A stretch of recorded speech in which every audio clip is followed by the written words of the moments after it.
লেখিকা সাবিয়াতুল সাভা। আয়ান রেগে কোমরে হাত দিয়ে বেলির দিকে তাকিয়ে আছে। বেলি আয়ানকে দেখেই নিজের সামনে বালিশ এনে বলে উঠল, আয়ানের বাচ্চা, তুই কোন সাহসে আমার শরীরে হাত দিয়েছিস? তুই আমার থেকে 10 হাত দূরে থাক, খবরদার দ্বিতীয়বার আমার শরীরে হাত দেওয়ার চেষ্টা করলে তোর হাত ভেঙে দিব। আয়ান প্রথম রেগে থাকলেও বেলির কথা শুনে গা দুলিয়ে হেসে উঠল।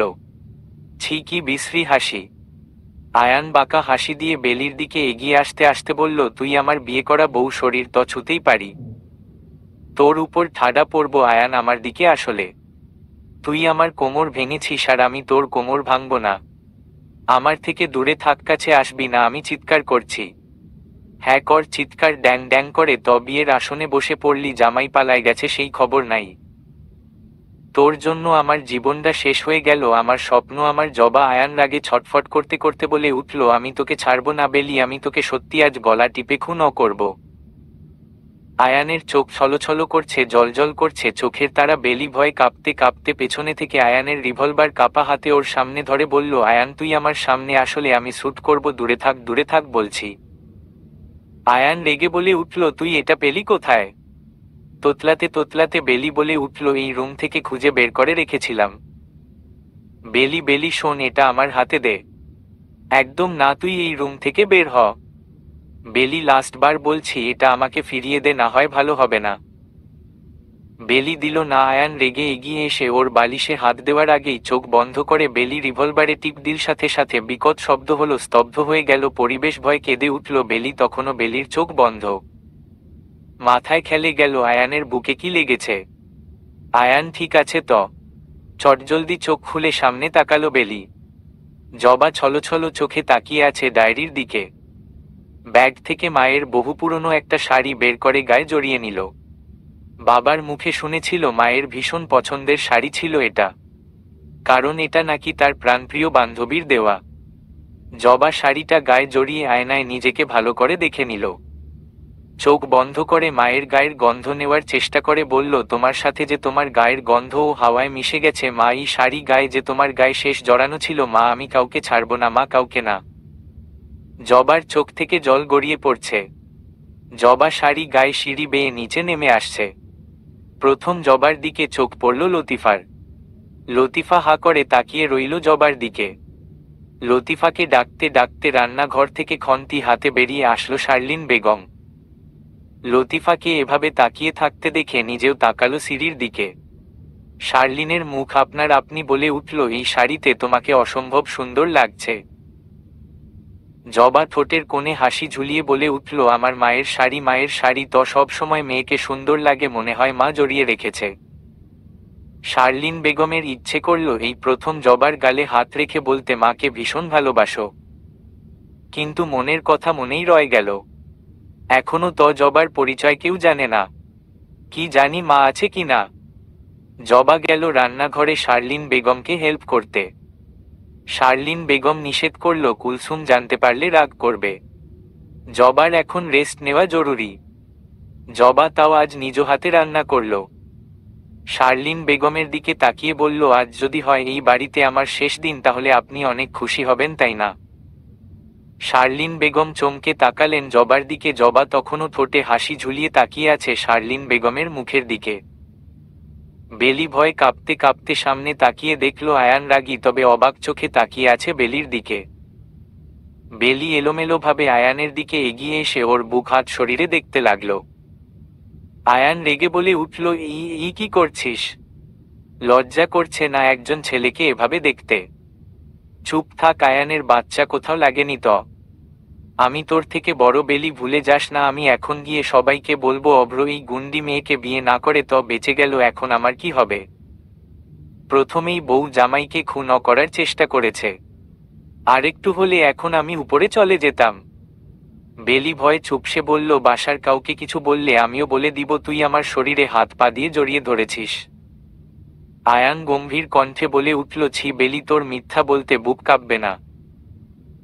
আমি চাইলে এখনই তোকে আমাকে মারার জন্য জেলে পুরে দিতে পারি, মিথ্যা বলার জন্য কারাগারে পাঠিয়ে দিতে পারি সারা জীবনের জন্য। বেলি এইসব বিষয়ে ভীষণ ভয় পায়। সে তার সারা জীবন জেলে কারাগারে কাটাতে চায় না। এমনিতেই জীবনটা কারাগারের থেকে কঠিন হয়ে গেছে ভাবতেই মলিন হেসে আয়ানের দিকে হাত দুটো বাড়িয়ে দিয়ে বলল, ফাঁসি হবে না প্লিজ আয়ান, জীবন তো এমনিতেই কারাগারের থেকেও কঠিন হয়ে গেছে। জীবনের যখন বেঁচে থাকার কারণ হারিয়ে যায় তারপর কি আর কোনো কিছু কারাগারের থেকে কম লাগে? আমি এই যন্ত্রণা নিতে যে পারছি না এক বাড়িতে তার সামনে শ্বাস নিতে, এর থেকে ভালো আমাকে ফাঁসিতে ঝুলিয়ে দে প্লিজ। বেলির অসহায় চোখের দিকে কিছু সময় তাকিয়ে থেকে চোখ সরিয়ে নিল আয়ান। অভ্র হসপিটাল থেকে এসে সোফায় বসে লতিকাকে ডাকল। যে ভাইজান বলেন। অভ্র খেয়াল করল আজ রান্নাঘরে জবার শব্দ পাওয়া যাচ্ছে। তোমার ভাবিকে বলো এক গ্লাস পানি দিতে। ভাইজান আমি দেই। অভ্র কপালে 2 আঙ্গুল ঠেকিয়ে চোখ বন্ধ করে রেখেই বলল, লতিকা আমি কি বলেছি? অভ্র কণ্ঠ শুনেই বুঝল লতিকা অভ্র রেগে আছে। লতিকা জবার পেছনে দাঁড়িয়ে মিনমিনে সুরে বলল, ভাবি ছোট্ট ভাইজান বলছিল তারে আমনে পানি দিতেন। জবা ভ্রু কুচকে ড্রয়িং রুমে তাকিয়ে বুঝল, কথা না বাড়িয়ে গ্যাস কমিয়ে রান্নাঘর ছাড়ল। চোখের সামনে রিনঝিন শব্দে চুরি বেজে উঠতেই অভ্র চোখ তুলে তাকালো। জবা পানি হাতে দাঁড়িয়ে আছে। অভ্র জবার দিকে একবার তাকিয়ে সাথে সাথে চোখ সরিয়ে নিল। জবার হাত থেকে গ্লাস নিয়ে পানি পান করে গ্লাস ওর হাতে দিতেই জবা জিজ্ঞেস করল, আর কিছু লাগবে ছোট ভাই? অভ্র ভ্রু কুচকে তাকিয়ে বলল, ছোট ভাই সম্পর্কে তো ছোটই, বড় ভাইয়ের বউ আমি। অভ্র বাঁকা হেসে বলল, আচ্ছা। জবা সিরিয়াস মুখে বলল, হুম আর কিছু লাগবে? অভ্র জবার দিকে সন্দিহান দৃষ্টিতে তাকিয়ে রইল। এই মেয়ে এত সাজগোজ কেন করেছে? আর এত খুশি খুশি ভাব কেন? গোপনে গোপনে কি মতলব করছে?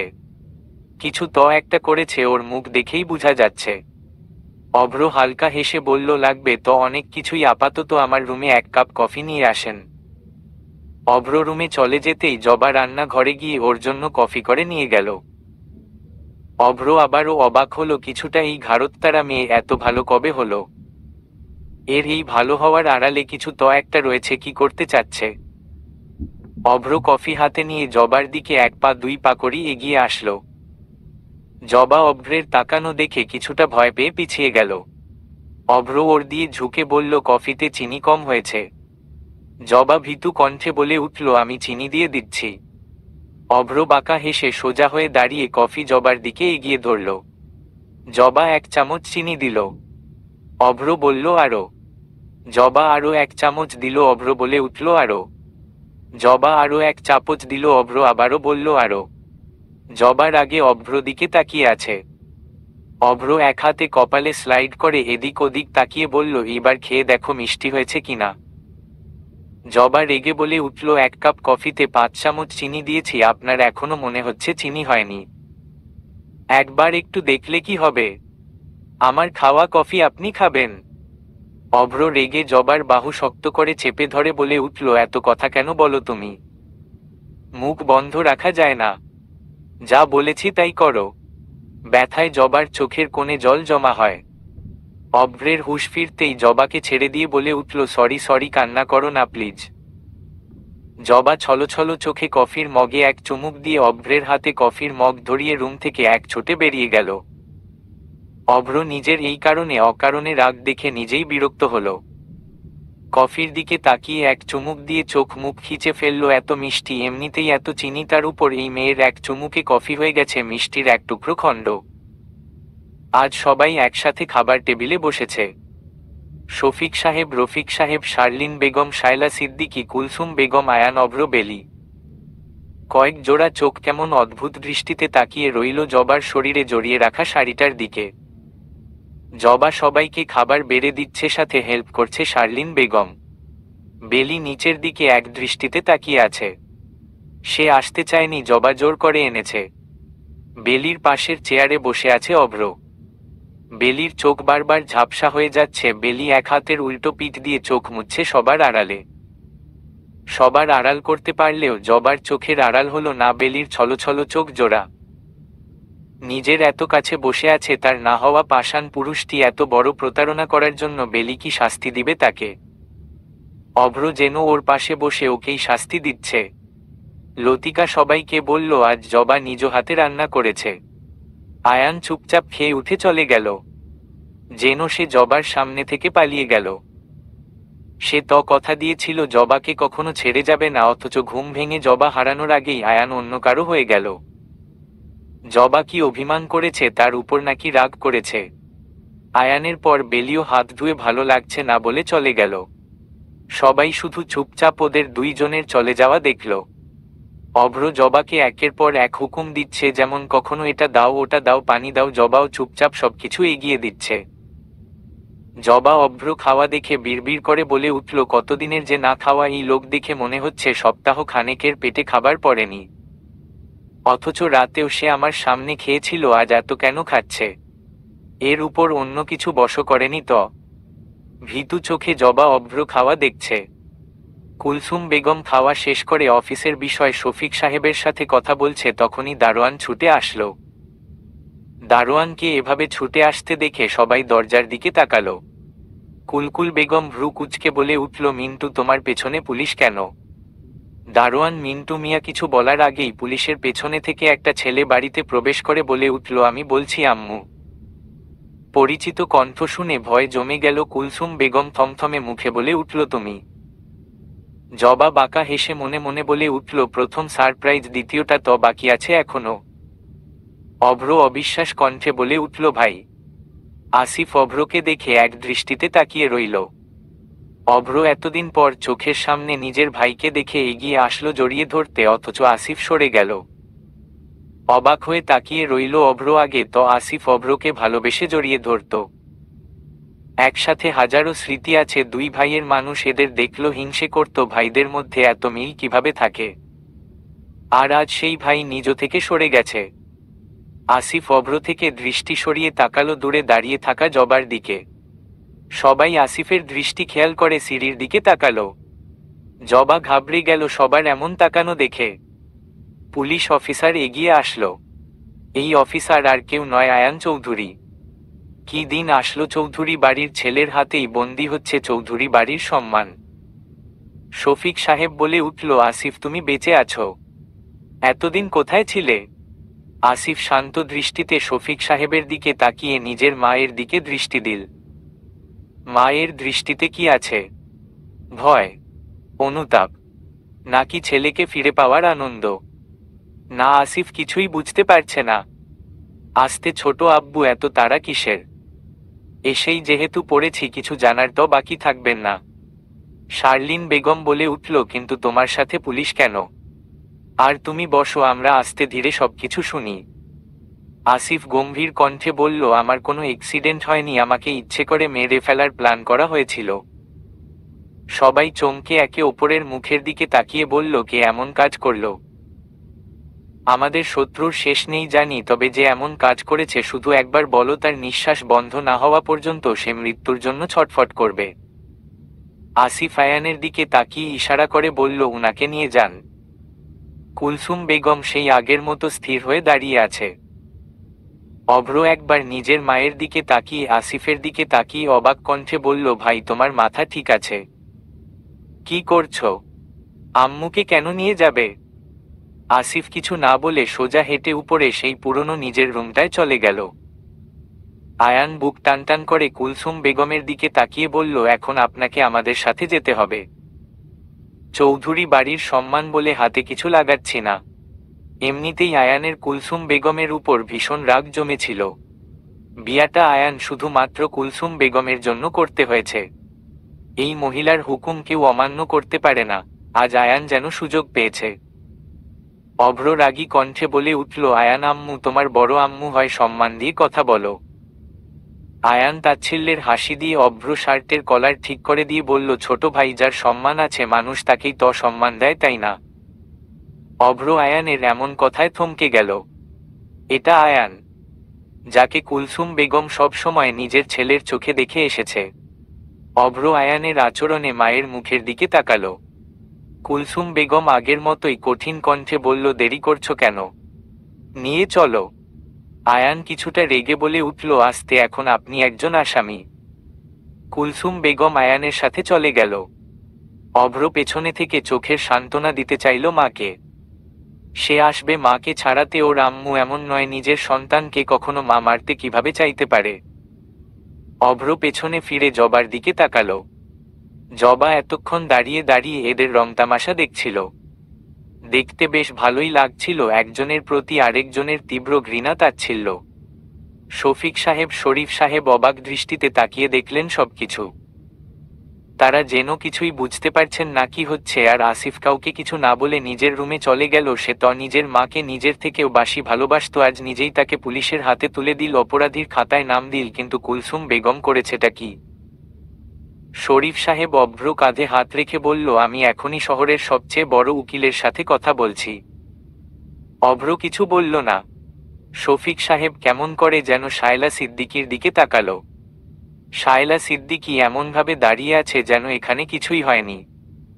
শার্লিন বেগম টেনশনে একটু পর পর পানি খাচ্ছে আর শায়লা সিদ্দিকীর দিকে তাকিয়ে কান্নার সুরে বলে উঠল, বড় ভাবির কিছু হবে না তো? ভাবি, আমার খুব টেনশন হচ্ছে, আসো না একবার গিয়ে দেখে আসি, বাসায় আমার মন বসছে না। শায়লা সিদ্দিকী বিরক্তি কণ্ঠে বলে উঠল, বারবার ঘ্যান ঘ্যান করবি না তো আমার কাছে। এত দরদি হলে তুই যা, আমার এখন অনেক কাজ। পুরো সংসার তো এখন থেকে আমাকেই সামলাতে হবে। শার্লিন বেগম বোকার মতো বলল, কেন? তুমি সামলা বা কেন? ভাবি কি আর আসবে না? শায়লা সিদ্দিকী তৃপ্তির ঢেকু তুলে বলল, মনে তো হয় না। শার্লিন বেগম অবাক দৃষ্টিতে তাকিয়ে রইল শায়লা সিদ্দিকীর দিকে। অভ্র জবার হাত শক্ত করে ধরে টেনে নিয়ে যাচ্ছে। জবা নিজের হাত ছুটানোর জন্য অভ্র হাতে ঘুষি দিচ্ছে, এক পর্যায়ে কামড় দিয়ে বসল। অভ্র ব্যথায় চোখ বন্ধ করে নিল, তাও জবার হাত ছাড়ল না। জবা যখন দেখল অভ্র হাত থেকে রক্ত ঝরছে, সে নিজ থেকে কামড় ছেড়ে দিয়ে অবাক দৃষ্টিতে অভ্র দিকে তাকালো। অভ্র চোখ মুখ অসম্ভব লাল হয়ে আছে। জবা ভয়ে একদম চুপ হয়ে গেল। অভ্র নিজের রুমে জবাকে এনে ছুঁড়ে ফেলল ফ্লোরে। ফ্লোরে পড়ে জবা হাতের কনুইয়ে ভীষণ ব্যথা পেল। ব্যথায় চোখ মুখ খিচে রাগী চোখে অভ্র দিকে তাকিয়ে আবার ভয়ে জমে গেল। অভ্র এতটা রেগে গেছে দেখে জবা কি করবে বুঝতে পারছে না। অভ্র জবার সামনে ঝুঁকে বলে উঠল, তুমি করেছো ইচ্ছে করে, তাই না? এখন শুধু অপেক্ষা করো আমি কি করি। আমার মায়ের দিকে বিনা কারণে আঙ্গুল তুলা মানুষদের আমি আঙ্গুল ভেঙে দেই, আর তুমি কিনা তাকে জেলের ভেতর থেকে ঘুরিয়ে আনছো। আজকের মধ্যে আমি মাকে ছুটিয়ে আনছি, তারপর আসিফ ভাইয়ার সাথে বাকিটা বুঝে নিব। ততক্ষণ তুমি এই রুমে বন্দি থাকবে। জবা ফ্লোর থেকে উঠে একটু সাহস জুগিয়ে বলে উঠল, ভুলে যেও না আমি তোমার কে। তোমার ভাই কিন্তু বাড়িতেই আছে। অভ্র, তোমার আমার উপর এমন করার কোনো অধিকার নেই। আর তোমার কাছে প্রমাণ কি আমি তোমার আম্মুকে ফাঁসাতে চাচ্ছি? অভ্র জবার দুই বাহু চেপে ধরে বলে উঠল, আমার থেকে ভালো তোমাকে কে চিনে? এই সব কিছু তোমার জন্য হচ্ছে। তুমি আসিফকে ব্ল্যাকমেইল করেছিলে এমনটা করতে, তাই না? জবা অভ্র চোখে চোখ রেখে বলে উঠল, আর আমি এমনটা কেন করব? অভ্র এক হাতে জবার চুলগুলো কানের পেছনে গুজে দিয়ে বলল, মায়ের প্রতিশোধ নেওয়ার জন্য, শহরের সবচেয়ে বড় উকিল মায়া তালুকদারের মৃত্যুর প্রতিশোধ। জবা হালকা হাসল অভ্র কথা শুনে। ধীর পায়ে এগিয়ে গেল অভ্রের কাছে, একদম কাছে গিয়ে চোখ তুলে অভ্রের দিকে তাকালো। জবা তাকানো দেখে অভ্র হৃৎপিণ্ড কেঁপে উঠল, বুকের ভেতর কেমন করে উঠল। জবার চোখে পানি ছলছল করছে। দেখে মনে হচ্ছে এখনই বুঝি জল গড়িয়ে পড়বে, অথচ মেয়েটা কত সুন্দর করে চোখের জল আড়াল করে ফেলল। অভ্র ঢুক গিলে চোখ বন্ধ করে বলল, জবা, আমার থেকে একটু দূরে সরে যাও। জবা যেন আরো কাছে আসতে চাইল। এমনিতেই জবার নিঃশ্বাস অভ্রের ঘাড়ে আছড়ে পড়ছিল। এখন যেন একজনের হার্টবিট অন্যজন শুনতে পাচ্ছে। অভ্র নিজেই জবার থেকে দূরে সরে যেতে নিয়ে খেয়াল করল পেছনে আর যাওয়ার জায়গা নেই, দেওয়ালের সাথে পিঠ থেকে গেছে। অভ্র কাপা কণ্ঠে বলল, জবা সরে দাঁড়াও, আমার বের হতে হবে। জবা বাঁকা হেসে আঙ্গুল রাখল অভ্র উন্মুক্ত গলায়। গলার মাঝে আঙ্গুল দিয়ে আঁকাবাঁকা করতে করতে বলল, এত সহজভাবে মায়া তালুকদারের মৃত্যুর শাস্তি কিভাবে দেই বলেন অভ্র? মায়া তালুকদারের খুনিকে তো আমি নিজ হাতে খুন করব, পুলিশের হাতে কেন তুলে দিব? এমনটা হলে কি এত কিছু সহ্য করি এতদিন? এত বোকা কেন আপনি? অভ্র যতটা রেগে জবাকে নিয়ে এসেছিল, এখন নিজেকেই ভীষণ অসহায় মনে হচ্ছে এই মেয়ের সামনে। এই যে শাড়ি পরা, চুল ছাড়া, চোখে গাঢ় কাজল, সাজগোজবিহীন মেয়েটাকে এখন মনে হচ্ছে অভ্র সামনে সদ্য ফোটা এক পদ্মফুল। চাইলেও অভ্র তার উপর রাগ করতে পারছে না, কিছু বলতে পারছে না। জবার আঙ্গুলের ছোঁয়া যেন অভ্রকে অশান্ত করে তুলছে। অভ্র না চাইতেও কাঁপা কাঁপা হাত জোড়া চলে গেল জবার শাড়ির ভাঁজে। শাড়ির ভাঁজে কোমরে ঠান্ডা হাতের স্পর্শ পেতেই জবা কেঁপে উঠল। হুঁশ ফুরল সে, অভ্র কতটা কাছে চলে এসেছে। লজ্জায় অভ্র ঘাড় থেকে হাত নিয়ে আসতে চাইলে অভ্র চটজলদি জবার হাত চেপে ধরল। জবা কিছু বুঝে উঠার আগেই অভ্র হালকা করে ঠোঁট ছুঁয়ে দিল জবার ঠোঁটে। জবা লজ্জায় ভয়ে কাঁপা কাঁপা হাতে ঠোঁট ছুঁয়ে দাঁড়িয়ে রইল। অভ্র ঠোঁট 2 সেকেন্ডের জন্য ছুঁয়ে সাথে সাথে ওকে ছেড়ে দূরে সরে গেল। জবা ফ্রিজ হয়ে ঠোঁটে হাত দিয়ে দাঁড়িয়ে আছে। অভ্র আয়নার সামনে গিয়ে আয়নার মাঝে জবার পেছনটা দেখল। স্বাভাবিক হালকা রাগী কণ্ঠে বলে উঠল, আজ তুমি এই রুমে বন্দি থাকো যতক্ষণ না আম্মু ফিরছে। অভ্র হাতে ঘড়ি, সাদা শার্ট, চোখে চশমা দিয়ে চুল ঠিক করতে করতে বেরিয়ে গেল। জবা শুধু চুপচাপ তার যাওয়া দেখল। সে বুঝতে পারছে না অভ্র এমন কাজে সে রাগ করবে নাকি লজ্জা পাবে। মনে তো হচ্ছে লজ্জা পাচ্ছে, কিন্তু কথা ছিল রেগে যাওয়ার। অভ্র সারাদিন বহু দৌড়াদৌড়ি করেছে, কোনোভাবেই কিছু করতে পারেনি। পুরো পুলিশ ডিপার্টমেন্ট একটা কথাই বলছে, সিআইডি অফিসার নিরুপমা নীরু ম্যামের সাথে কথা বলেন। অথচ অভ্র এই সিআইডি অফিসারকেই খুঁজে পাচ্ছে না। আয়ান চিনেও অস্বীকার করছে সে নিরুপমা নীরুকে চিনে না। বারেক অবাক হয়ে কয়েকবার জিজ্ঞেস করল, স্যার উনি আপনার বড় আম্মু হয়, তাও আপনি এমন আচরণ কেন করছেন? আপনি তো অচেনা কাউকেও হেল্প করেন, অথচ আপনার আপন মানুষের বিষয়ে আপনি এমন কেন? আয়ান কিছু বলেনি, তবে রাগী চোখে বারেকের দিকে তাকিয়ে বুঝিয়ে দিল, আরেকটা কথা বললেও তোমাকে লকআপে ঢুকিয়ে দিব। বারেক এত প্রশ্ন মনে নিয়ে মুখে আঙ্গুল দিয়ে তালা দিয়ে রেখেছে। আসিফ আসার পর একবারও রুম থেকে বের হয়নি। লতিফার সাহস হয়নি ঢেকে খাবার দেওয়ার।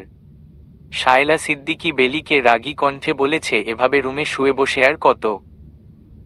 একটু তো কাজে হাত বাড়াতে পারো। এক তো আমার ছেলের উপর ঝেঁকে বসেছ, তার উপর ছেলেটার একটু খেয়ালও রাখছো না। এমন হলে আমি বিপরীত কিছু ভাবতে বসব। বেলি শায়লা সিদ্দিকী আচরণে অবাক হয়ে বলল, আপনি ঠিক আছেন মেঝো আম্মু? আর বিপরীত কিছু মানে বুঝলাম না। শায়লা সিদ্দিকী বেলির দিকে তাকিয়ে বলল, তুমি খুব বুদ্ধিমতী মেয়ে, আশা করি আমি বুঝাতে হবে না। আমার বোনের মেয়ে কিন্তু রেডি। বেলি শায়লা সিদ্দিকীর দিকে তাকিয়ে রাগী কণ্ঠে বলে উঠল, কুকুরের পেটে কখনো ঘি হজম হয় না। আপনার অবস্থা হয়েছে এখন এমনটা। আপনার ছেলেকে পারলে আজ রাতেই 1000 খানেক মেয়ের সাথে বিয়ে পড়িয়ে দেন, তাতে আমার কিছুই যায় আসে না। বেলি শায়লা সিদ্দিকীর মুখের উপর ঠাস করে দরজা লাগিয়ে দিল। শায়লা সিদ্দিকী রেগে বলে উঠল, আজ আমার ছেলে বাড়ি আসুক, তোর এই দেমাগ বের করব আমি। সবাই যেন অবাকের উপর অবাক হচ্ছে হঠাৎ শায়লা সিদ্দিকীর এমন রূপ দেখে। এতদিন তাহলে কুলসুম বেগমের জন্য সে মুখের উপর আলাদা একটা মুখোশ লাগিয়ে রেখেছিল। লতিকাকে কাজ থেকে বের করে দিল। সেই ছোট থেকে লতিকা এই বাড়িতে কাজ করে আসছে, আজ একদিনে যেন শায়লা সিদ্দিকী সবকিছু পাল্টে দিচ্ছে। লতিকা কাঁদতে কাঁদতে বলে উঠল, আফা আমি কই যামু? আমি তো বুঝো হওয়ার পর থাইকা এখানেই থাহি। শায়লা সিদ্দিকী সোফায় পা ঝুলিয়ে বলল, তা আমি কিভাবে জানবো? সারা জীবন তো আর আমরা পালতে পারবো না, এখন নিজের আশ্রয় গিয়ে খুঁজো। লতিকা ছলছল নয়নে শার্লিন বেগমের দিকে তাকালো। আজ যেন চাইলেও শার্লিন বেগম কিছু বলতে পারছে না। হঠাৎ করে এত কিছু মাথা যেন কাজ করছে না। আফা নতুন কাজের মাইয়া রাখলে কি কিছু বুঝবো? নতুন রাখবে তোমাকে কে বলেছে? তাইলে বাড়িতে এতগুলা মহিলা থাকতে কাজের মহিলার কি দরকার? বাড়তি টাকা খরচ করার কোনো মানে হয় না। শার্লিন বেগম রেগে নিজের রুমে চলে গেলেন। মধ্যরাতে অভ্র বাসায় ফিরল। ক্লান্ত মস্তিষ্ক, ক্লান্ত শরীর। মা জেলের মাঝে কিভাবে থাকবে? আমি কিভাবে বিছানায় ঘুমাবো? অভ্র লাইট জ্বালাতেই জবার মায়াবী মুখটা নজরে আসতেই সকল ক্লান্তি দূর হয়ে গেল। জবা নিচে গুটিসুটি মেরে ঘুমিয়ে আছে। অভ্র কোমরে হাত রেখে লম্বা একটা শ্বাস নিয়ে নিজেকে শান্ত করে বলল, এই ঠান্ডায় মেয়েটা নিচে কেন শুয়ে আছে? একটুও নিজের খেয়াল রাখে না। অভ্র কোলে করে জবাকে বিছানায় শুইয়ে দিয়ে কপালের চুলগুলো সরিয়ে হালকা কপালে চুমু দিয়ে রুম থেকে বেরিয়ে গেল। অভ্র আসিফের রুমে কড়া নাড়তেই আসিফ দরজা খুলে দিল। অভ্র কিছু না বলে চুপচাপ গিয়ে শুয়ে পড়ল আসিফের বিছানায়। আসিফ গম্ভীর কণ্ঠে জিজ্ঞেস করল, এই রুমে কেন? অভ্র সহজ স্বীকারোক্তি, জবা আমার রুমে ঘুমাচ্ছে। আসিফ বেশি কিছু বলল না। শায়লা সিদ্দিকী বসে বসে নাস্তা করছে। বেলি দাঁতে দাঁত চেপে নাস্তা বানাচ্ছে। শার্লিন বেগম চুপচাপ মেয়েকে হেল্প করছে। বেলি রাগী দৃষ্টিতে শার্লিন বেগমের দিকে তাকাতেই শার্লিন বেগম বলে উঠল, শ্বশুর বাড়িতে কাজ করেই খেতে হয়। বেলির কথা বাড়াতে ইচ্ছে হলো না। কাল রাতে ভেবেছিল আয়ান আসলে ঝগড়া করবে, অথচ আয়ান রাতে বাড়িতে আসেনি। শায়লা সিদ্দিকী জবার জন্য রাগে গজগজ করছে। জবা সিঁড়ি বেয়ে নিচে নামছে। শায়লা সিদ্দিকী জবার দিকে রাগী দৃষ্টিতে তাকিয়ে বলল, কোথায় ছিলে? এখন সময় হলো নিচে আসার। জবা বাঁকা হেসে শাড়ির আঁচল কোমরে গুজে বলল, শাশুড়ি আম্মা কল দিয়ে বলল আসছে, তাই স্পেশাল নাস্তা বানাতে আসলাম। সাথে আপনার কিছু লাগবে মেজো আম্মা? শায়লা সিদ্দিকী অবাক হয়ে থমথমে মুখে বলল, শাশুড়ি আম্মা মানে? সে কি আপনি আমার শাশুড়ি আম্মাকে চিনেন না? আচ্ছা আমি চিনিয়ে দিচ্ছি, দরজার দিকে তাকান।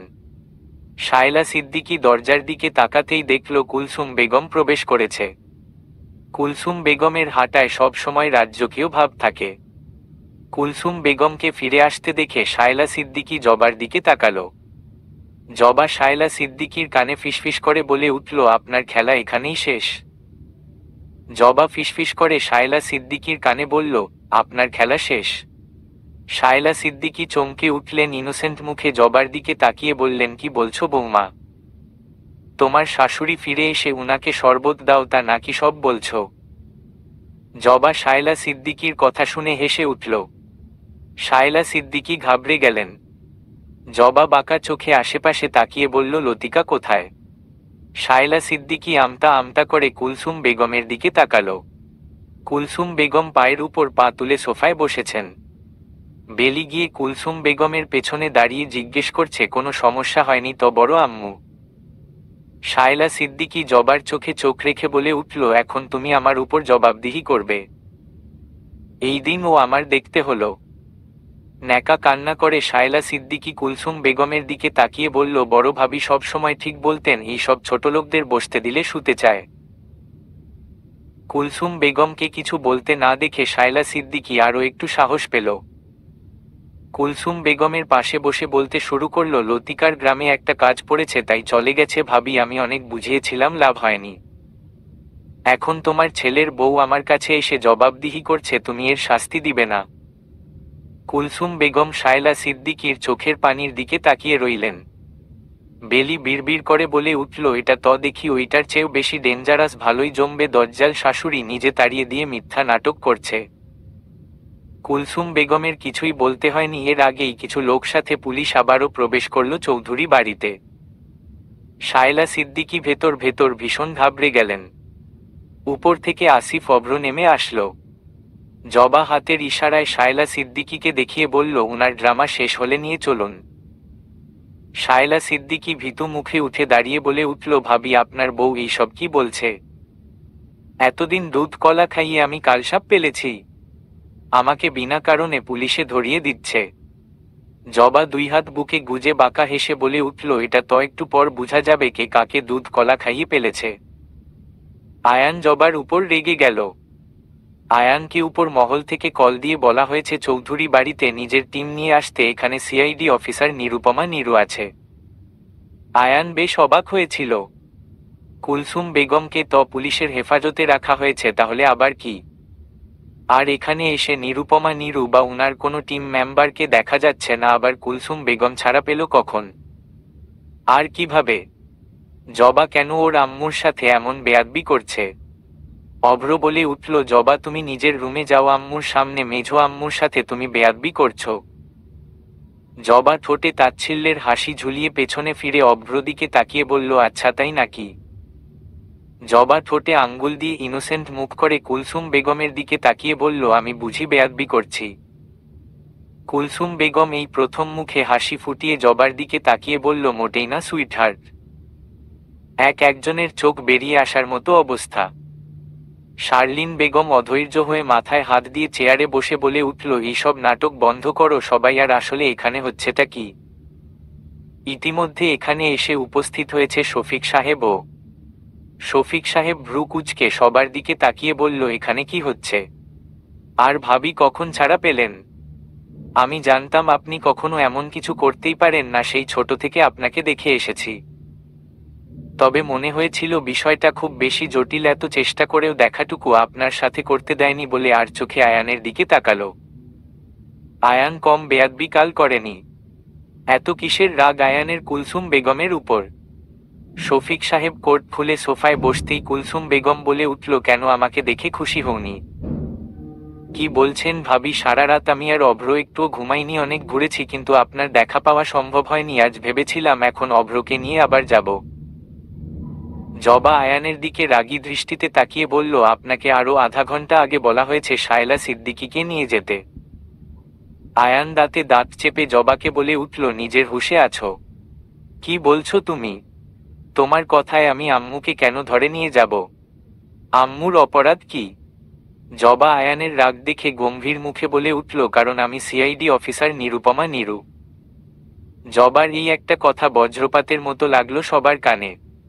আয়ানের কান মনে হয় ভুল শুনেছে, সে আবার বলে উঠল, কি? হ্যাঁ, যা শুনেছেন তাই, আমিই নিরুপমা নিরু, যার নকল নাম জবা। আয়ান কোমরে হাত দিয়ে এদিক ওদিক তাকিয়ে নিজেকে শান্ত করে বলে উঠল, ঠিক আছে নিরুপমা নিরু, কিন্তু কোনো অপরাধ ছাড়া আমি আম্মুকে কেন ধরে নিয়ে যাব? নিরুপমা বুঝল আয়ান নিরুপমার কথা মজা হিসেবে নিচ্ছে, সিরিয়াস হচ্ছে না। নিরুপমা নিজের আসল রূপে ফিরে গেল। রাগী কণ্ঠে বলে উঠল, আয়ান চৌধুরী, ভুলে যাবেন না আপনি এখন ডিউটিতে আছেন। এখানে কেউ আপনার বোন মা ভাই নয়, অপরাধীকে অপরাধীর চোখে দেখবেন। আয়ান কিছু বলার আগেই ওর মোবাইলে কল আসলো। জি স্যার। ইয়ে স্যার। আয়ান ফোন রেখে ছলছল চোখে মায়ের হাতের দিকে তাকালো। লজ্জায় চোখের দিকে তাকাতে পারল না।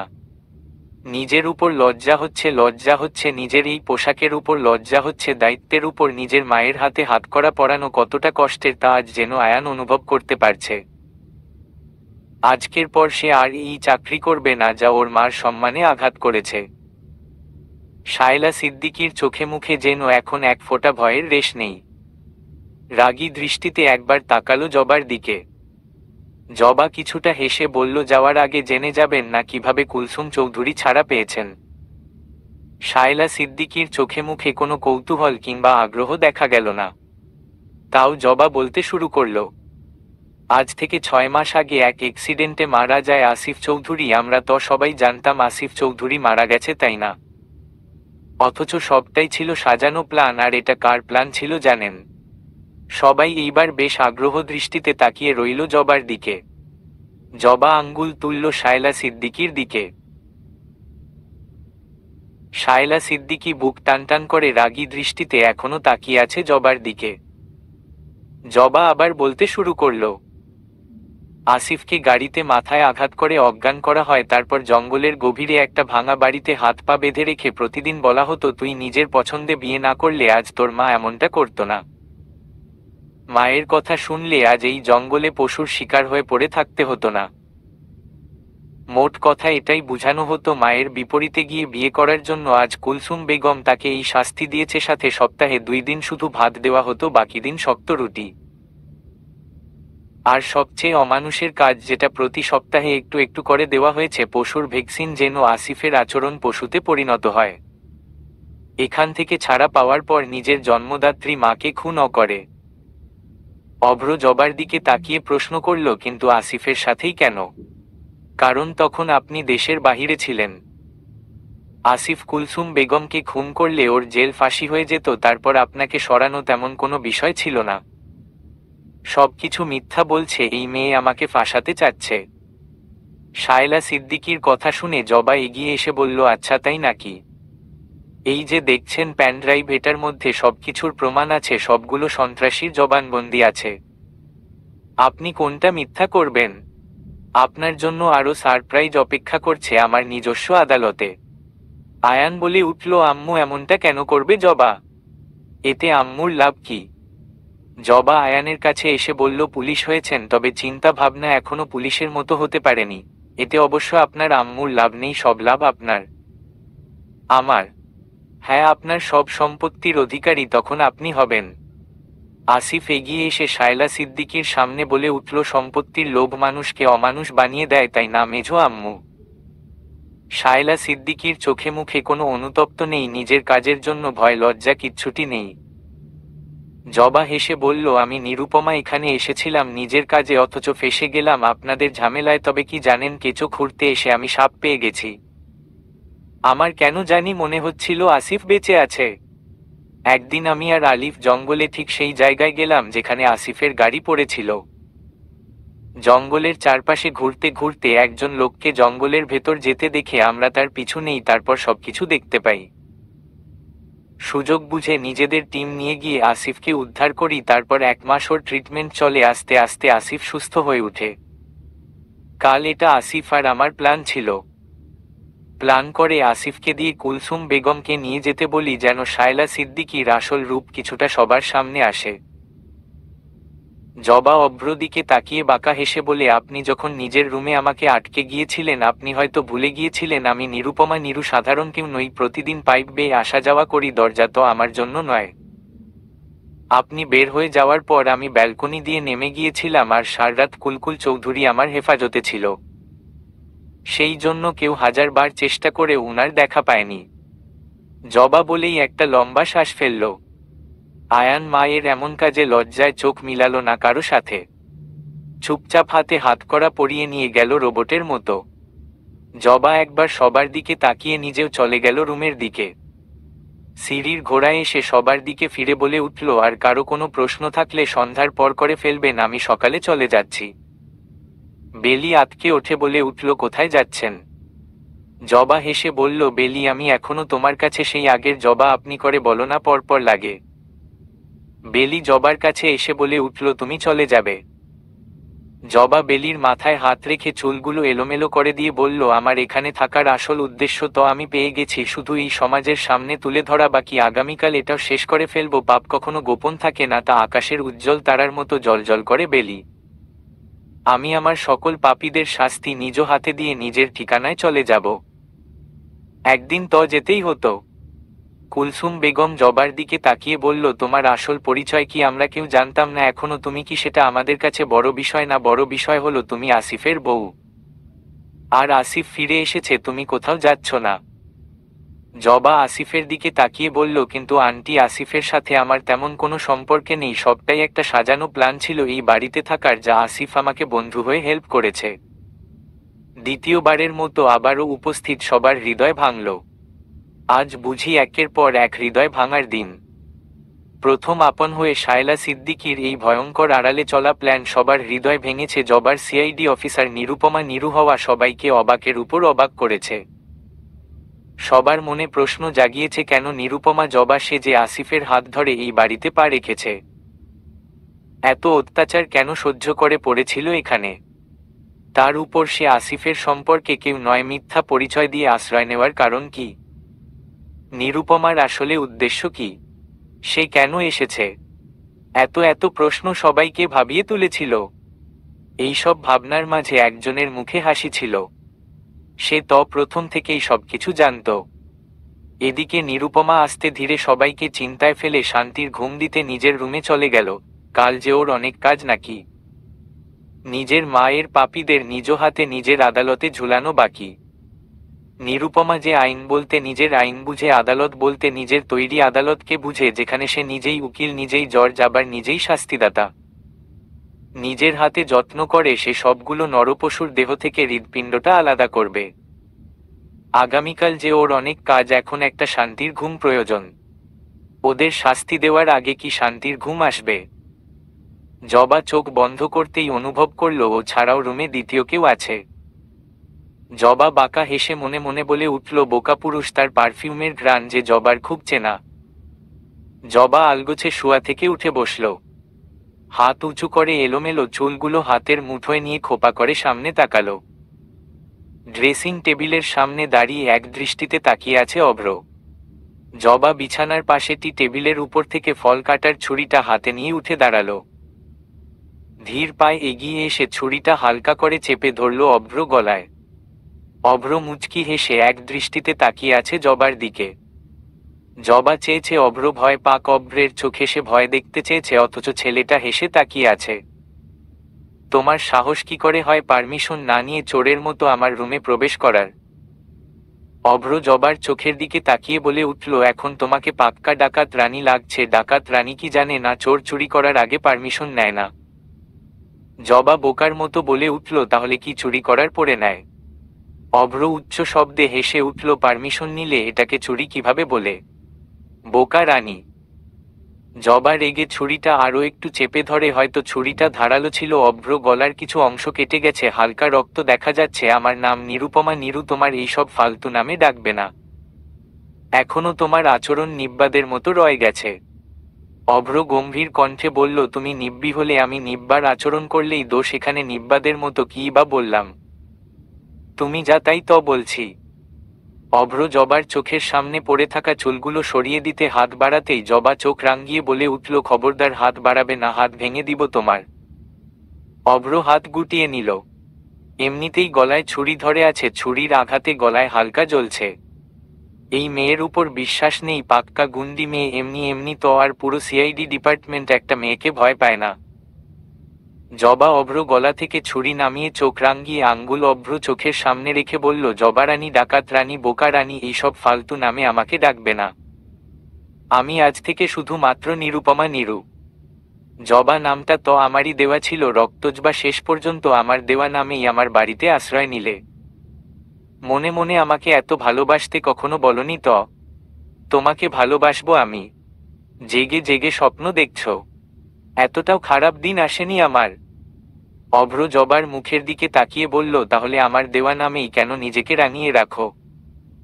কেন চোখ সরিয়ে নাও?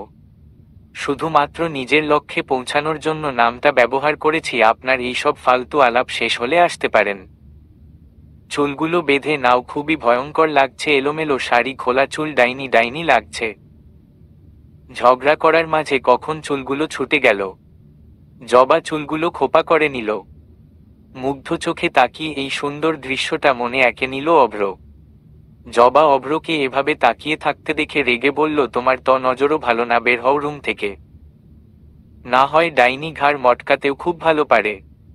অভ্র জবার এমন কথায় থতমত খেয়ে গেল। সে কখন খারাপ নজরে তাকালো? সে তো শুধু। জবা অভ্র সামনে ছুরি ধরে বলে উঠল, যাবে নাকি আবার গলায় ছুরি বসাবো? অসভ্য ছেলে, মাঝরাতে একটা মেয়ের রুমে আসতে লজ্জা করল না? কাকে কি বলছি, তোমার লজ্জা থাকলে তো করবে। অভ্র এক হাত দিয়ে কপাল স্লাইড করে এদিক ওদিক তাকিয়ে জবার হাত ধরে ছুরিটা বুকের বা পাশে ধরল। এক কাজ করো, তুমি তোমার কথার আঘাতে আমাকে খুন না করে ছুরিটাই বুকে বসিয়ে দাও। এ কি আল্লাহ, তোমার এত বড় সাহস! জবার মুখের রিয়াকশন দেখে অভ্র ভয় পেয়ে গেল। সে আবার কি বলল? কি হয়েছে? তুমি তুমি আমার হাত কোন সাহসে ধরেছ? অভ্র একটা হতাশার শ্বাস ফেলে জবার হাত ছেড়ে দিল। জবা এখনো ঠোঁট গোল করে চোখ বড় করে নিজের হাতের দিকে তাকিয়ে অভ্র দিকে তাকিয়ে বলল, আমি কালই তোমাকে আমার স্পেশাল থেরাপির রুমে নিয়ে থেরাপি দিব, তোমার মাথায় থাকা সকল কুবুদ্ধি বেরিয়ে যাবে। জবা, কি বলছো তুমি নিজে জানো? এত ছোট একটা বিষয় এত বড় করে কেন দেখছো? আমার মাথায় কিছু প্রশ্ন ঘুরছিল, তাই এসেছিলাম জিজ্ঞেস করতে। অথচ তুমি কি থেকে কি ভেবে নিচ্ছ আমার চরিত্র খারাপ নয়? আমি একজন ডাক্তার, অথচ তুমি এমন আচরণ করছো, মনে হচ্ছে কোনো তোমার সামনে দাঁড়িয়ে আছে। জবা অভ্র দিকে তাকিয়ে বাঁকা হেসে বলল, আজ আপনি এই শহরের 1 নম্বর হার্টের ডাক্তার হতে পারেন, কিন্তু আজ থেকে 6 বছর আগের সেই রাতে আপনি একজন ধছি, ভাবতেও আমার ঘৃণা হয়। অভ্র রাগে জবার কোমর চেপে ধরে নিজের সাথে মিশিয়ে নেয়। জবার কানে ফিসফিস করে বলে উঠে, কোনো এক সকালে যদি তোমার চোখে সবটা মিথ্যা মনে হয়, পৃথিবীর সবচেয়ে শুদ্ধ পুরুষ, পবিত্র পুরুষ আমাকে মনে হয়, নিজের এমন চিন্তা ভাবনার জন্য যদি নিজেকে অপরাধী মনে হয়, তখন যদি এই আমিটা আর না থাকি, তুমি কি সবকিছুর জন্য আপোষস করবে না? জবা অভ্রকে নিজের থেকে ছাড়ানোর জন্য ধাক্কা দেয়, তবে কিছুই লাভ হয় না। এক চুলও নড়ে না অভ্র। না হবে না, কারণ তুমি এমনটাই আমার ভাবনার থেকেও জঘন্য, আর আমার এই ভাবনায় কোনো ভুল নেই। ভেবেছিলাম ভালো হয়ে গেছো, কিন্তু বেলির সাথে যেটা করলে তারপর থেকে তোমাকে দেখলেই ঘৃণা হয় আমার।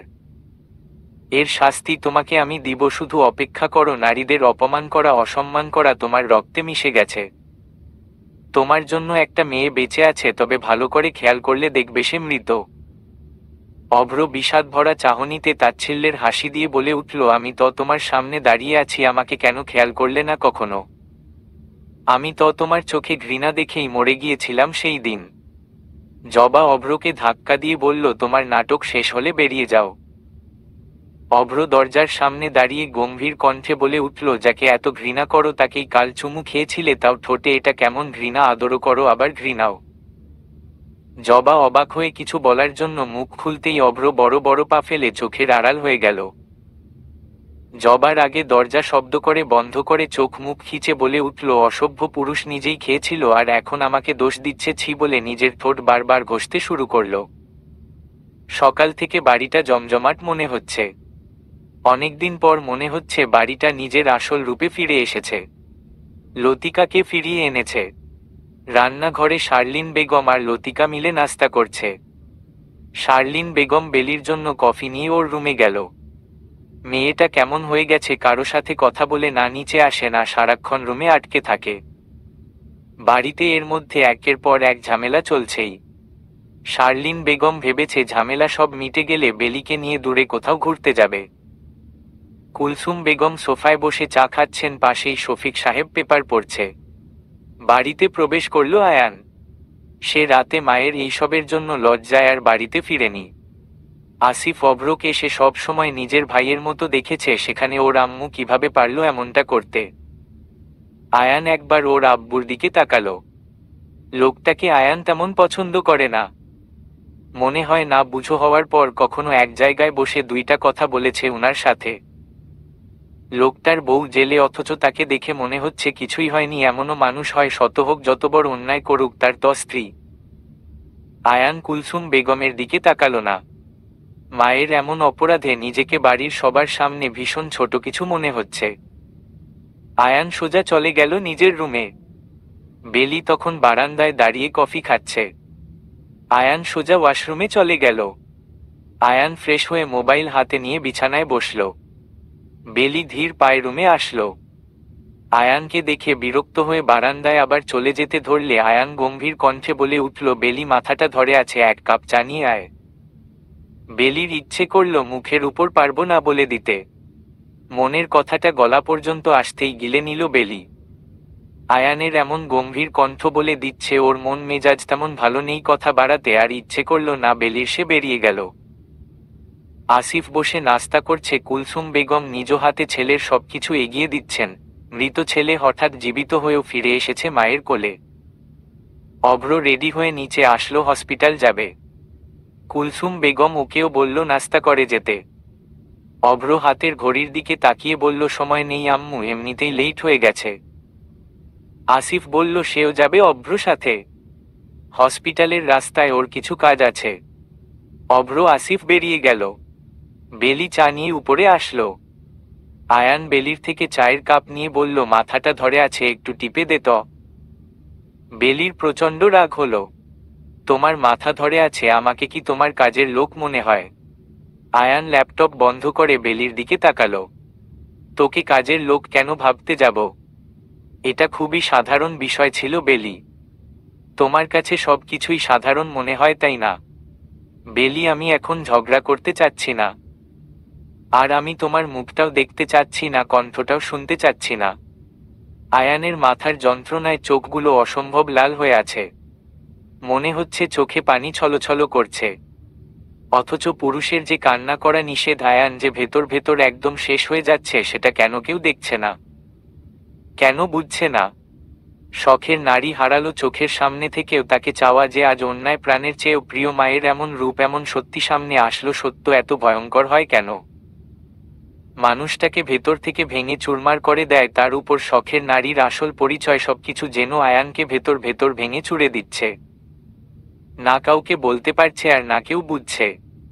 বেলি আয়ানের চোখের দিকে তাকিয়ে থমকে গেল। কিছু বলার ভাষা হারিয়ে ফেলল।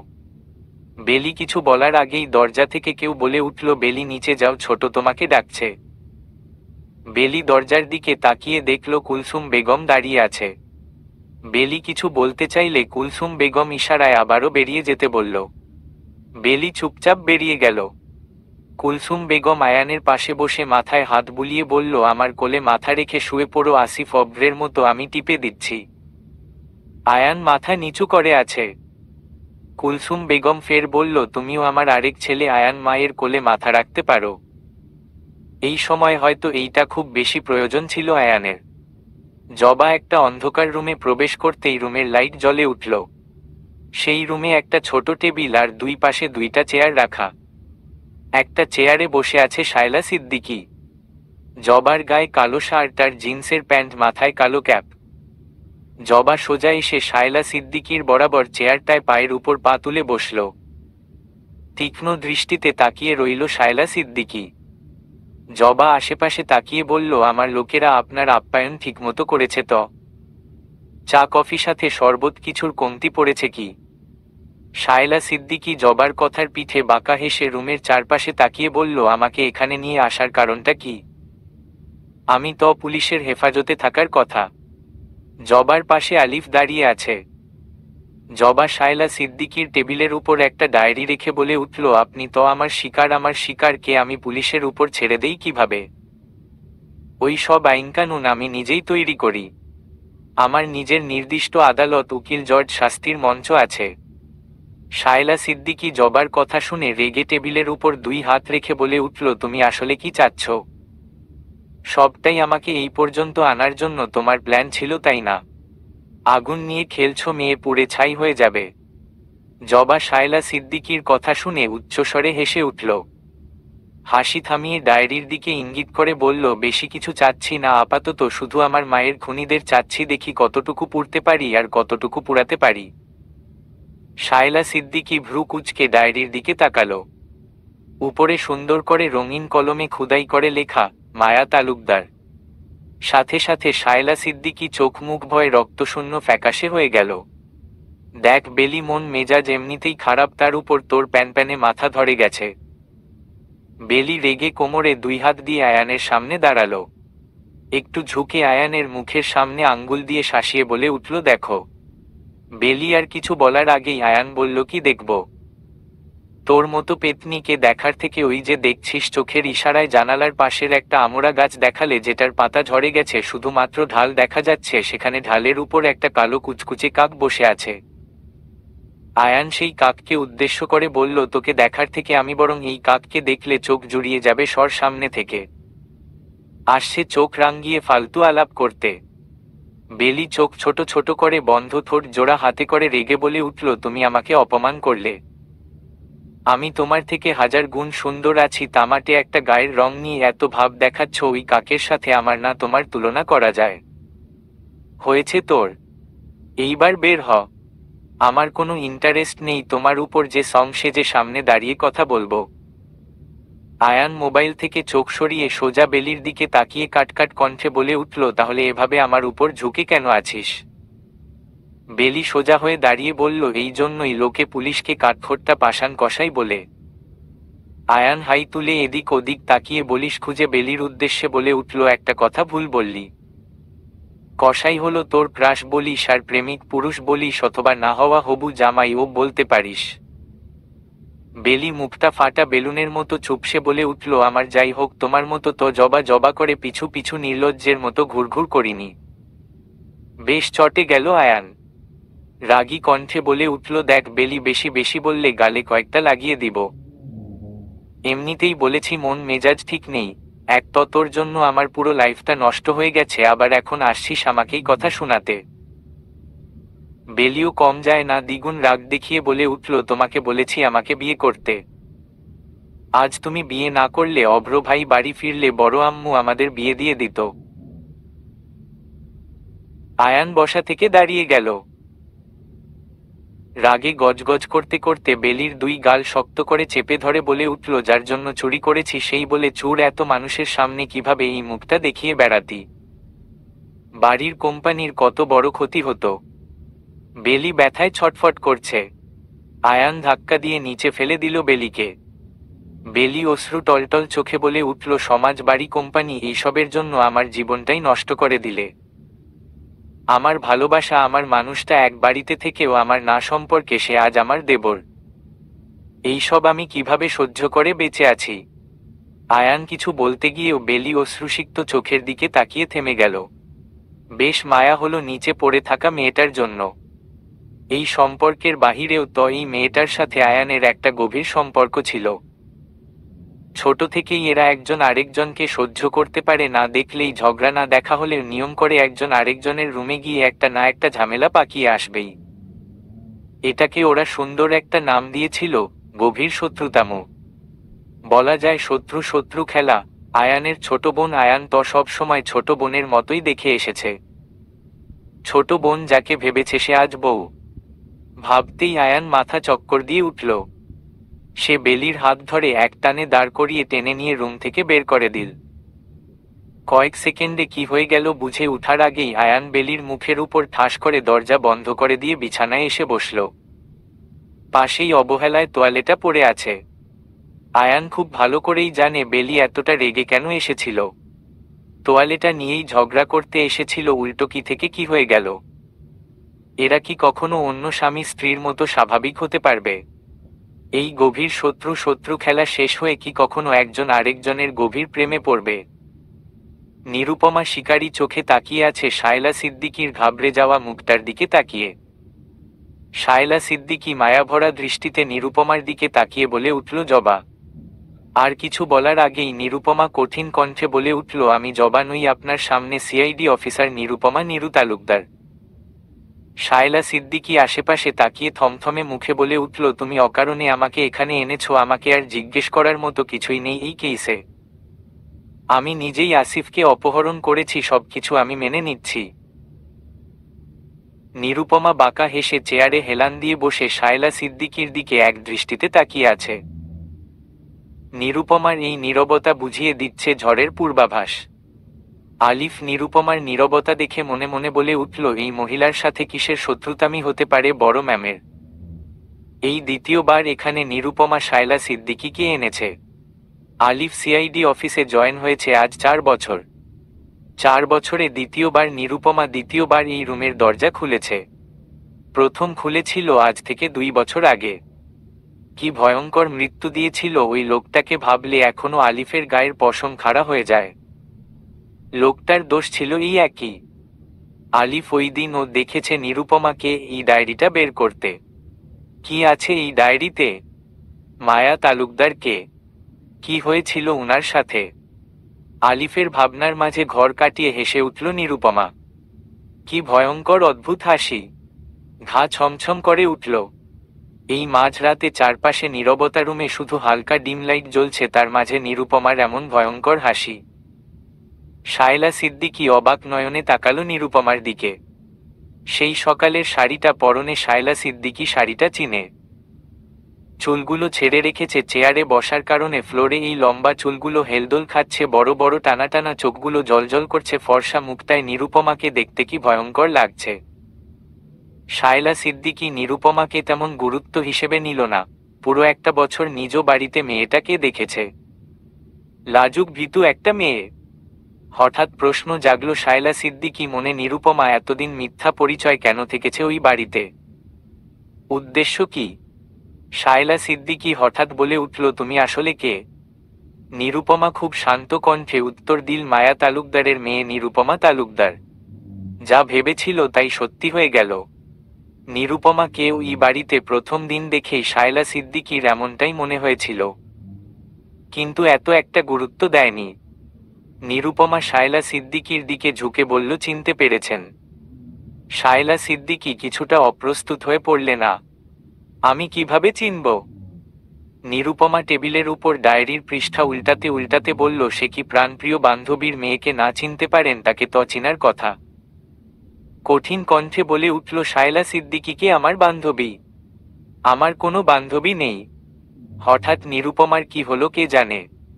নিরুপমা আলিফের পাশ থেকে একটা ছুরি নিয়ে বসিয়ে দিল শায়লা সিদ্দিকীর হাতের উপর।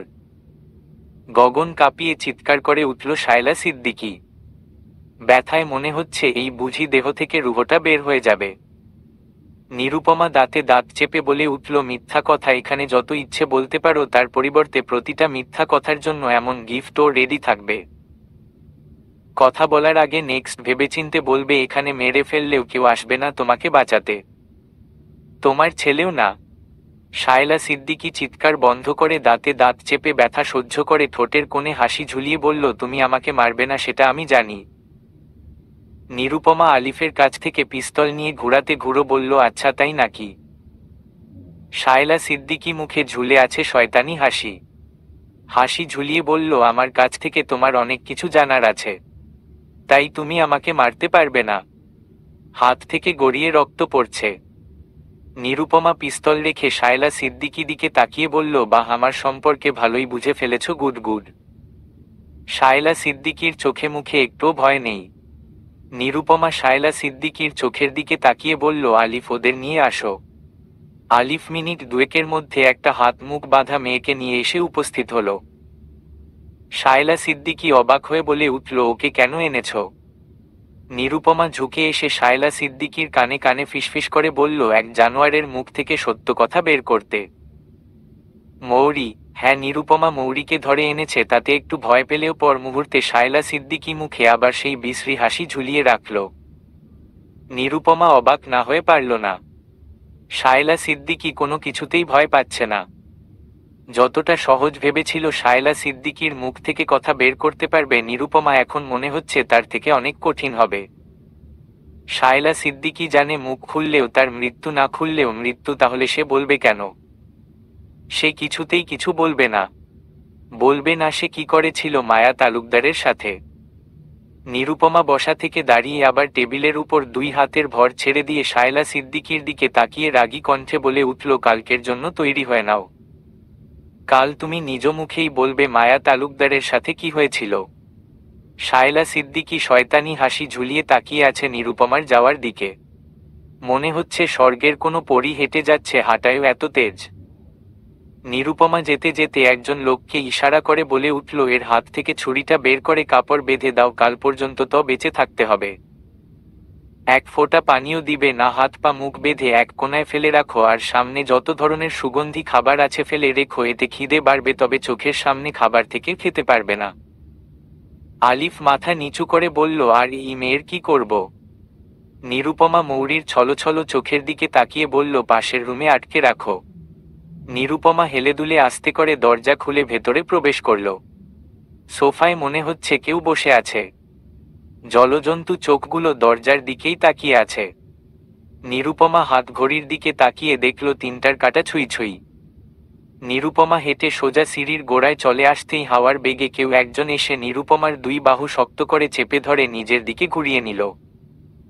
নিরুপমা এমনিতেই বেশ ক্লান্ত, তার উপর অভ্র এমন আচরণে রেগে গেল। সমস্যা কি? কোথায় ছিলে এত রাত অবধি? সেটা তোমাকে বলতে বাধ্য নই। এই বাড়িতে থাকতে হলে বাড়ির বাহিরে পা দেওয়ার আগে আমার পারমিশন নিতে হবে।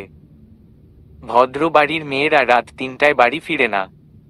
নিরুপমা তাচ্ছিল্যের হাসি দিয়ে বলল, না, আমি এই বাড়ির কেউ, আর না এই বাড়িতে থাকার আমার কোনো ইন্টারেস্ট আছে। আমি এমনিতেও কাল চল যাচ্ছি।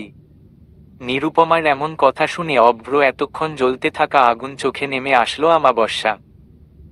সত্যি নিরুপমা চলে যাচ্ছে। নিবে যাওয়া রাগটা আবার মাথা চড়া দিয়ে উঠল। অভ্র নিরুপমার দুই গাল শক্ত করে চেপে ধরে দাঁতে দাঁত চেপে বলে উঠল, এখনই চলে যাচ্ছ না কেন? তোমাকে যেন আর কখনো আমার চোখের সামনে না দেখি। অভ্র রেগে নিরুপমাকে রেখেই গটগট করে চলে গেল। ফর্সা গাল দুটো কেমন লাল টকটকে হয়ে গেছে অভ্র আঙ্গুলের আঘাতে। অথচ তেজি নিরুপমা একটা টু শব্দও করল না। নিরুপমা সোফায় বসে চোখ বন্ধ করে রেখেছে। রান্নাঘরের টুংটাং শব্দ আসছে। চোখ খুলে কোনো রকম রান্নাঘরে উকি দিল। এত রাতে রান্নাঘরে কে? অভ্র তো চলে গেছে। আসিফ খাবার গরম করে নিরুপমাকে ডাকল। নিরুপমার পেটে প্রচুর খিদে ছিল। আসিফ কিভাবে বুঝল? এই ছেলেটাকে কিছু বলতে হয় না, সে এমনিতেই বুঝে যায় সবকিছু। নিরুপমা হালকা হেসে টেবিলে গিয়ে বসল। আসিফ নিজে খাবার বেড়ে দিল। প্রচুর খিদে থাকায় নিরুপমা চুপচাপ খাওয়া শুরু করল। আসিফ অন্য চেয়ারে বসে চুপচাপ নিরুপমার খাওয়া দেখছে আর মুচকি মুচকি হাসছে। নিরুপমা খাওয়া বন্ধ করে জিজ্ঞেস করল, হাসছো কেন? আসিফ চোখ সরিয়ে অন্যদিকে তাকিয়ে পকেট থেকে মোবাইল বের করতে করতে বলল, এমনি। নিরুপমা খাওয়া শেষ করে বলল, জিজ্ঞেস করবে না কোথায় ছিলাম? আসিফ কপালের সামনে পড়ে থাকা চুলগুলো পেছনে ঠেলে বলল, আমি জানি কোথায় ছিলে। নিরুপমা সিঁড়ি দিয়ে উপরে উঠতে উঠতে বলল, আমার উপর নজর রাখছ? আসিফ হালকা হেসে বলল, আমি না, অন্য কেউ। নিরুপমার কথা বাড়াতে ইচ্ছে হলো না, নিজের রুমে চলে গেল। আসিফ ছেলেটা অদ্ভুত, সব সময় মুখে হাসি হাসি ভাব থাকবেই, ভীষণ কেয়ারিং, তাকে কিছু বলতে হয় না, মুখ দেখেই বুঝে যায় শান্ত স্বভাবের একটা মিশুক ছেলে। মেয়েরা যাকে এক কথায় বলবে পারফেক্ট, আর অভ্র-এর সম্পূর্ণ উল্টোটা। নিরুপমা বিছানায় শরীরটা এলিয়ে দিয়ে চোখ বন্ধ করে বলল, তাতে আমার কি? শায়লা সিদ্দিকীর সামনে পায়ে পা তুলে বসে আছে নিরুপমা। শায়লা সিদ্দিকীর ঠোঁটে সেই আগের মতো হাসি, তবে দেখেই মনে হচ্ছে ভীষণ ক্লান্ত, তবুও নিরুপমাকে বুঝতে দিচ্ছে না। এত অহংকার! নিরুপমা মনে মনে হাসল। আর একটু পর তারপর নিজ থেকেই সবকিছু বলতে বাধ্য হবে। নিরুপমা শায়লা সিদ্দিকীর মুখের দিকে তাকিয়ে আলিফকে বলল, নিয়ে আসো। আলিফ শায়লা সিদ্দিকীর সামনে টেনে হেঁচড়ে নিয়ে আসলো। শায়লা সিদ্দিকীর বোন শিলা কে? মৌরি নিজের আম্মুকে দেখে ডুকরে কেঁদে উঠল। নিরুপমার চোখের ইশারায় এই রুমের সামনে একটা রুম ছিল, সেই রুমে শিলাকে পাঠিয়ে দিল। শিলার রুমে ৫-৬ জন কালো কালো বিশ্রী লোক পাঠিয়ে বাহির থেকে দরজা বন্ধ করে দিল। মৌরি চিৎকার করে কান্না করার চেষ্টা করছে, তবে হাত মুখ তো বাঁধা। শায়লা সিদ্দিকীর মনে মনে ভয় পেলেও মুখের হাসি সরল না। নিরুপমার ঠোঁটে ক্রুদ্ধ হাসি। শায়লা সিদ্দিকীর চোখের সামনে তার প্রাণপ্রিয় ছোট ভাইকে বাঁধা অবস্থা নিয়ে আসলো আলিফ। নিরুপমা শায়লা সিদ্দিকীর চোখের দিকে তাকিয়ে বলল, এর হাত পা শরীরে ছুরি দিয়ে ছলে ফেলো, তারপর লবণ মরচ লাগিয়ে দাও। বুক কেঁপে উঠল মৌরির আর হাত পা বেঁধে রাখা পুরুষটির। শায়লা সিদ্দিকী তখনও চুপ। ভেতর থেকে শিলার চিৎকার বাহিরে আসছে। ওর সাথে ওই পুরুষগুলো কি করছে? এক একটা চিৎকার মনে হচ্ছে এই বুঝি শ্বাস বন্ধ হয়ে যাবে। কি ভয়ঙ্কর, কি ভয়ঙ্কর এই নিরুপমা, কি ভয়ঙ্কর তার শাস্তির নিয়ম। এইবার নিরুপমা ঠোঁট বাঁকিয়ে হেসে বলল, নিয়ে আসো। রুমে প্রবেশ করল আসিফ। ওর সাথে হাত পা বাঁধা, মুখে কাপড় দিয়ে রাখা ছেলেটাকে দেখেই শায়লা সিদ্দিকীর চোখে মুখের হাসি উড়ে গেল। আয়ান। আয়ানের অবস্থা দেখে শায়লা সিদ্দিকী ততক্ষণাৎ নিরুপমার দিকে তাকালো। নিরুপমা ঠোঁট ছড়িয়ে হেসে উঠল, হাসতে হাসতে বলল, একে কি করা যায় বলুন তো মিসেস শায়লা সিদ্দিকী। একটা গাড়ির ফুটেজ ভেসে উঠল ওই রুমের দেয়ালে। গাড়িটা চিনতে ভুল হলো না শায়লা সিদ্দিকীর। এটা তো শফিক সাহেবের গাড়ি। গাড়িতে বোম ফিট করে রাখা।